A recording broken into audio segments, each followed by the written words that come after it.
Right. Hello, everybody. Welcome to the last session of the day.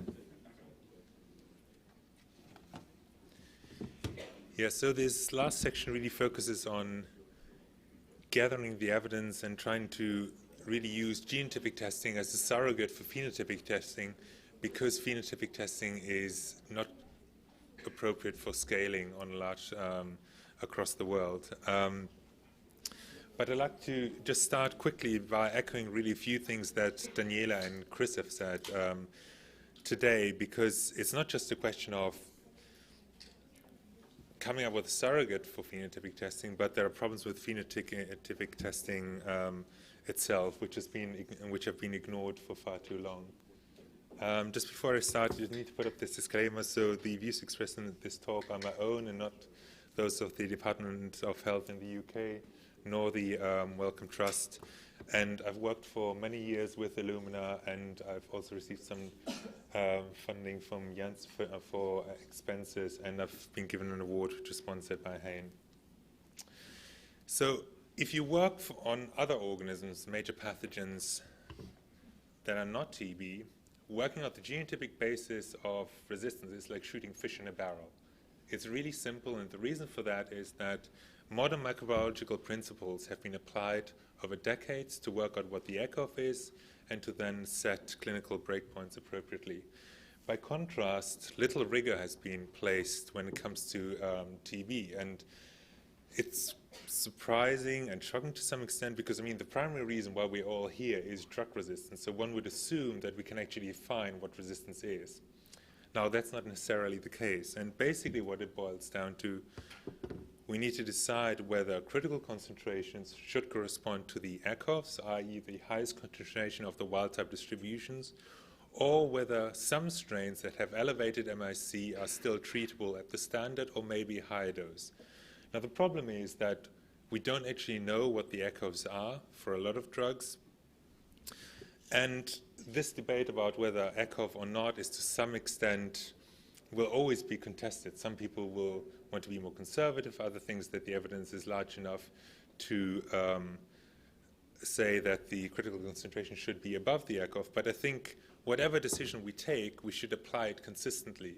And that's not currently the case, even for key antibiotics. So for some antibiotics, the critical concentration is currently set inconsistently on different media.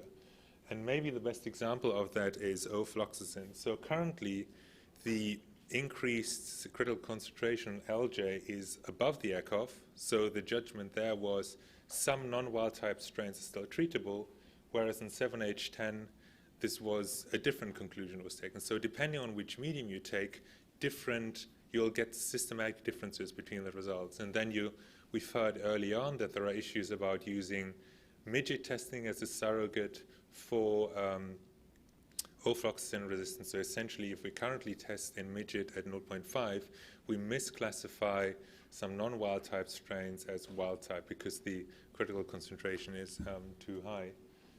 Similarly, I mean, the judgment has been made that the critical concentration for moxifloxacin should be above the ECOF, i.e. that non-wild type strains are still treatable. I think the evidence is limited. And I think it's becoming increasingly clear that even for injectable aminoglycosides, i.e. drugs that define what XDR resistance is, that the critical concentrations are above the ECOFs, and there was never a justification given about why that is. And what this means in practice is that there are systematic differences between the phenotypic results between different media, and this in turn also means that genotypic testing correlates better with the results on some media than on others. So I think it's really important that for the ongoing clinical trials, We do not assume that the critical concentrations are actually sound. And importantly, that we don't repeat the mistakes in the past, i.e. when we develop novel techniques, that we try to calibrate them against current methods, because this has really perpetuated the problem in the past. Instead, really, we need to work out from scratch what resistance is by working out what wild-type and non-wild-type distributions are, and then use clinical PK/PD and ideally outcome data to then decide, okay, are non-wild-type strains still treatable, yes or not, and if so, at which level. And finally, I think it's really important that we start following existing guidelines, because TB seems to be this Alice in Wonderland type situation where we do what we think is best and ignore existing standards from other fields. This includes working out resistance mechanisms to novel drugs. Today, you can't develop novel antivirals without knowing what the mechanism is. But for TB, it's getting better, but I think it's really important that we think about resistance, that we develop phenotypic methods as we introduce novel drugs, both methods for phenotypic and genotypic testing. And last but not least, I think it's important that we are transparent. If we make a judgment, that's fine. We need to justify it so that it can be, people from the outside can assess whether they agree with it or not, and then, if necessary, appeal it. Because at the moment, I think, is largely a group of experts coming together, coming to a conclusion with no justification given for the results taken. So with that, I thank you. And the first speaker is Paolo Miotta, who's really tried to grapple with the genotype-phenotype relationship based on our current knowledge, and he'll introduce you as to how we should classify mutations based on the current available knowledge. Thank you very much.